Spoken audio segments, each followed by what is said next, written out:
Aparat Mapolsek Panakukang Makassar menetapkan 3 tersangka dari 7 orang yang diamankan atas kasus pemerkosaan seorang mahasiswi. Ketiga tersangka berinisial FM, AL, dan FR ditetapkan sebagai tersangka usai dilakukan rekonstruksi dengan memperagakan total 20 adegan. Dari adegan tersebut, ketiganya terbukti melakukan pemerkosaan saat korbannya tidak sadarkan diri.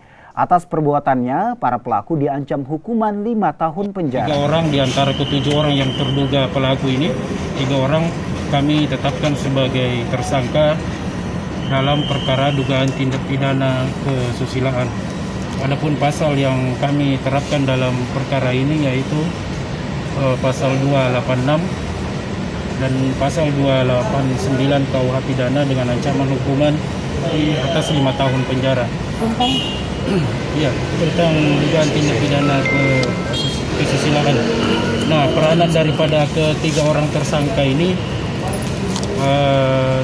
mereka melakukan perbuatan persetubuhan terhadap korban secara bergantian di